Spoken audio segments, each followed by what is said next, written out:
अस्सलामुअलैकुम sister and daughters, मैं आपके सामने एक नई रेसिपी लेके आई हूँ। वो है आज हम तैयार करने वाले नमक पारे। तो अभी चलते हैं रेसिपी की तरफ। ये इंशाल्लाह आपके सामने अभी हम रेसिपी तैयार करेंगे, तो आपने शुरू से लेकर एंड तक देखनी है। तो ये मेरे पास एक शीशे का बाउल है और इसके अंदर मैंने 1 कप मैदे का डाल दिया है। अब इसके अंदर मैं घी डाल रही हूँ 1/2 कप। तो मैदे को और घी को अच्छी तरह मिक्स करना है ताकि ये जो डो है हमारा अच्छे तरीके से बन पाए। माशाल्लाह, अब इसे हम अच्छे तरीके से मिक्स करेंगे। तो मिक्स करना इस तरीके से कि जब आप मिक्स कर लें तो मैदा और घी बिल्कुल एक ही जान हो जाए, ऐसे इसको मिक्स करना। अब माशाल्लाह बिल्कुल मैदा जो है और घी बिल्कुल मिक्स हो चुका है। ये मैंने देखो एक मुट्ठी बनाई है, तो ये मुट्ठी बन चुकी है। अब समझे कि आपके जो मैदा और घी बिल्कुल मैरिनेट हो चुका है। तो अब इसके अंदर मैं एक हाफ नमक चम्मच ऐड कर रही हूँ। तो ये मेरे पास 1 गिलास पानी का है। तो पानी भी हम तकरीबन मैदे के हिसाब से डालेंगे, ज़्यादा नहीं और ना ही ज़्यादा इतना कम डालना है, इसलिए ताकि ये जो मैदा है ना ही ज़्यादा नरम हो और ना ही ज़्यादा सख्त। और इसका जो पेड़ा है, जैसे हम समझ लेके बनाते हैं समोसे के लिए टिक्की बनाते हैं, तो इसी तरह हमने इसकी डो की इसी तरह ही टिक्कियाँ बनानी है। तो ये आटा तो बिल्कुल ये हमारे मैदा जो बिल्कुल तैयार हो चुका है। तो अब इसको थोड़ी देर के लिए रख देते मैरिनेट होने के लिए। ढाँप दिया मैंने इसे। तो आपने ऐसे ही तैयार करना है जैसे हम तैयार कर रहे हैं। ये अब बिल्कुल तैयार हो चुके हैं। अब मैं इसके पेड़े बना रही हूँ। तो ये मैंने माशाल्लाह ये बेलने से एक टिक्की बनाई है आपके सामने। देखिए बहुत बड़ी सारी बना ली मैंने। पेड़ा भी मैंने बढ़ा लिया था ताकि ये टिक्कियाँ ज़रा बड़ी बन पाए। तो अब इसको मैंने कटर से हाफ़ कर दिया, दोनों 2 पीस बना दिए। 2 पीस बना दिए। अब इसको मैंने बराबर एक दूसरे के ऊपर हाफ़ करके लगा दिया। अब ये मैं कटर से काट रही हूँ और बराबर ही काट रही हूँ सभी को। इनके पीसेस मैंने छोटे छोटे बना लेने हैं। तो फिर इसकी कटाई करेंगे इंशाल्लाह नमक पारे की। तो अब देखें मैंने तरीछा करके इसको काट लेना है। ऐसे ही बराबर बराबर मैंने सभी जो कट लगाए इसको ऐसे ही काट देना है। तो माशाल्लाह देखो कितने प्यारे काट लगाए जा रहे हैं। तो ये नमक पारे के ये कुछ ये कटाई करते हैं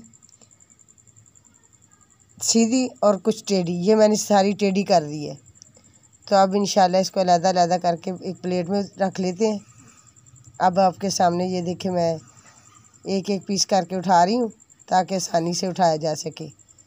तो जब हम इसे इनकी तलाई करेंगे तो फिर ये अलग-अलग हो जाएंगे, क्योंकि डबल डबल आ रहे हैं ना। मैंने इस टिक्की की यानी कि फ़ोल्ड कर दिया था एक ही जगह पे हाफ़ करके।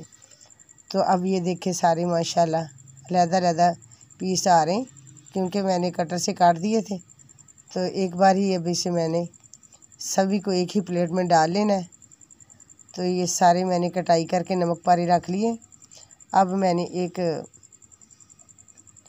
लिया फ्राई पैन के इंशाल्लाह भी इसके अंदर डाल के आपको तलाई इसकी करेंगे और चेक करवाएंगे कि आज के जो नमक पारे हमारे किस तरह जो आपके सामने हम तैयार करके आपको चेक करवाएंगे। तो ये नमक पारे की बिल्कुल मैंने सभी की कटाई कर ली। तो माशाल्लाह देखो कितने प्यारे बन गए। तो अब मैंने फ्राई पैन लिया है। फ्राई पैन के अंदर मैंने घी डाल लिया है। तो अब इसको गर्म होने के लिए छोड़ दिया। अब गर्म हो चुका है।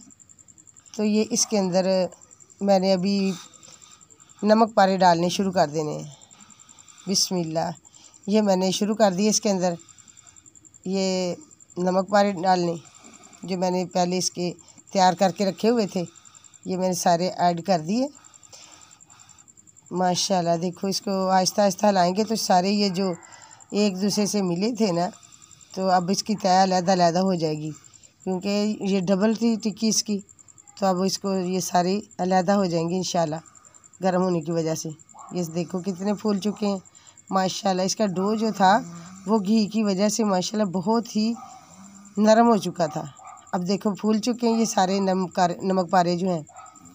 आहिस्ता आहिस्ता आपको इसे हिलाते जाएं और ये जो नमक है, नमक पारे आपके तैयार हो जाएंगे इंशाल्लाह। अब देखिए वाइट है तो इनका जो कलर है हल्का सा ब्राउन हो जाना चाहिए, तो फिर उस वक़्त आप समझें कि ये नमक पारे हमारे बिल्कुल रेडी और तैयार हैं।